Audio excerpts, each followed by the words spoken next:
Mirza television కి స్వాగతం. నిరసన వ్యక్తం చేస్తున్నారు. వీళ్ళు అంగన్వాడీ టీచర్లు ఎక్కడైనా దేశంలో కానీ ఇతర దేశాల్లో కానీ తక్కువ జీతంతో పనిచేస్తున్నారు అని చెప్పేసి ఒక అంగన్వాడీ టీచర్లకు ఇస్తున్నటువంటి జీతము ఏ డిపార్ట్మెంట్లోనూ ఇవ్వడం లేదు. ప్రతి ఒక్క డిపార్ట్మెంట్లోనూ 20,000 పైగా జీతాలు ఇవ్వడం జరుగుతూ ఉంది. అదేమి వీళ్ళు దాదాపుగా 30 సంవత్సరాల నుంచి ఈ ప్రాజెక్టులో పనిచేస్తూ ఉంటే కనీసం వాళ్ళు 26,000 ఇవ్వాలని చెప్పేసి విజ్ఞత లేదు ప్రభుత్వాలు. వీళ్ళు ఈ సమస్యలను పరిష్కరించేంత వరకు ఇట్లాంటి నిరసన కార్యక్రమాలు చేస్తుంటారు.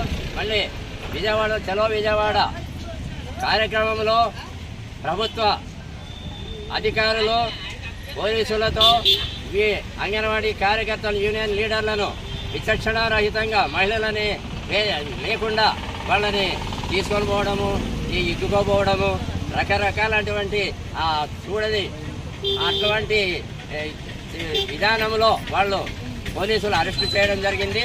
కొంతమందికి అయితే చేతులు తిరిగినాయి, కొంతమంది స్థితిలో ఇప్పుడు హాస్పిటల్లో ఉన్నారు.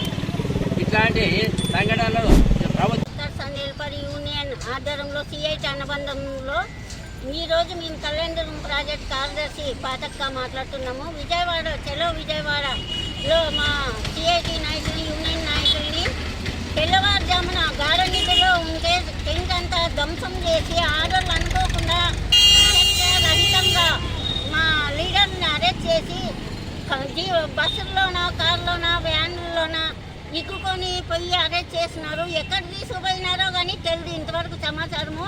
మేమేం గొంతం కోరడం లేదు. ఈ ప్రభుత్వం వచ్చినప్పుడు ఏ ప్రభుత్వం వచ్చినా మేము బజార్కి రావాల్సిందే, మేము కాళ్ళు చేతులు ఇరుగొట్టుకోవాల్సిందే. మా ప్రాణాలు తెగించి పోరాడితే తప్ప మాకు జీతాలు పెంచే నాదుడే కరువైపోయినాడు. 20 రోజుల ముందు నుంచి మెమరాండము నోటీసులు అన్నీ తెలియజేసినాక అధికారులు తెలియజేసినాము.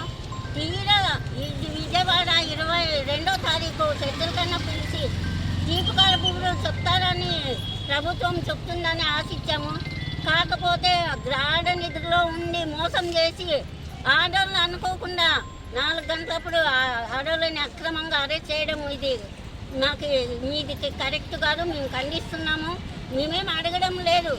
మా జీవన ఉపాధి కోసం మా పిల్లలు బతకడానికి, మా కుటుంబాలు పోషించుకోవడానికి ధరలు పెరుగుతున్న అనుగుణంగా మేము జీతాలు ఇమ్మని అడిగినామే తప్ప మిమ్మల్ని మాకేం ఎక్కువ ఉంది. ఇప్పుడు మీరు సీఎం ఎమ్మెల్యేలకి ఎంపీలకి వాళ్ళకి ఇస్తున్న జీతంలో కనీసం పాల భాగం మాకు ఇస్తే మీకు పుణ్యం వస్తుంది కదా. మేము ఆడవాళ్ళమే కదా. వాళ్ళు ఏమి లేనోళ్ళ ఎమ్మెల్యేలు ఎంపీలు వాళ్ళందరికీ అన్ని లక్షలు ఖర్చు పెట్టి జీతాలు పెంచుతున్నారు. మేము జీతాలు అడిగితే మాకు డబ్బులు లేవు, బడ్జెట్ లేదు అని చెప్పడం మీకు ఇది కరెక్ట్ కాదు. వాళ్ళకి ఇంటి అద్దెలు, ఫోన్ బిల్లులు, ఎక్కడైనా టూర్లు పోయేది కానీ ఆ ఖర్చు అంతా గవర్నమెంట్ భరిస్తుంది. ఇదంతా ఎక్కడి నుంచి వస్తుంది? మాకు జీతాలు పెంచమని దానికి అరెస్ట్ చేస్తారా?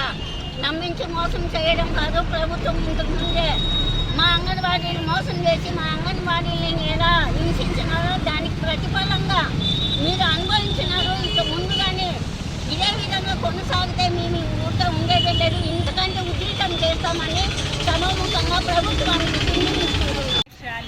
తిప్పిరమ్మ నా పేరు.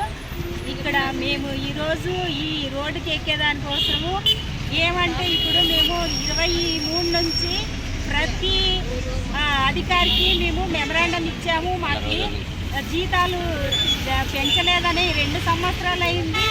వచ్చి కూడా మాకు పెంచుతామన్న జీతాలు పెంచలేదని ఇప్పుడు ఏదో బడ్జెట్ సమావేశాలు ఉన్నాయన్న ఉద్దేశంతో అట్లన్నా మాకు బడ్జెట్లో కేటాయిస్తారనే ఉద్దేశంతో మేము 23 నుంచి రిలే నిరాహార దీక్షలు చేసాము. ప్రాజెక్ట్ లెవెల్లో చేసాము, డిస్ట్రిక్ట్ లెవెల్లో చేసాము.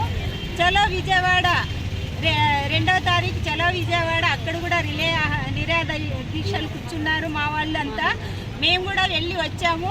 సగం దారికి పోయి వచ్చేసాము. మేము ప్రతి ఒక్కరూ అందులో పాల్గొని మాకు ఎందుకంటే ఈరోజు రోడ్లను పడే అవకాశం ఎందుకంటే ఇప్పుడు ప్రతి కుటుంబం కూడా పేద కుటుంబంలో నుంచే వచ్చిన అంగన్వాడీ టీచర్లము మేము. అప్పుడు నేను జాయిన్ అయినప్పుడు 175 రూపాయలు వస్తా అనేది. అదే CITU అనుబంధంతో మాకు ప్రతిసారి రోడ్లకు ఎక్కి లాస్ట్కి 11,500 గవర్నమెంట్ జీతం పెంచినాడు. గౌరవవేతనంగానే ఇస్తా అన్నాడు. ఒక చీపర్కి ఇచ్చిన జీతం కూడా మాకు ఇవ్వడం లేదు. ఇప్పుడు మా కుటుంబాలు రోడ్డున పడి మేము బతికించలేకుండా ఉన్నాము, పిల్లలని చదివించలేకపోతున్నాము. మళ్ళీ విలేజ్లోనూ ప్రతి ఒక్క ప్రజలకు అన్ని అనుకూలంగా మేము ఎన్ని రకాలు కావాలన్నా అన్ని రకాలు అందిస్తున్నాము. అంటే మేము కూడా మహిళలే కదా, మా మహిళలకు కొంచెం కూడా ఈ విఘ్నత లేకుండా మమ్మల్ని విచక్షణ రహితంగా అక్కడ చలో విజయవాడ వెళ్ళింటే రాత్రికే తెల్లారుజాము కూడా అందరూ బాత్రూమ్కి పోయిన వాళ్ళు కొద్దిమంది అట్లా ఉంటే మీరు వచ్చి అది మా వీళ్ళు యూనియన్ నాయకుల్ని తీసుకుపోవడం ఎంతవరకు సమంజసము?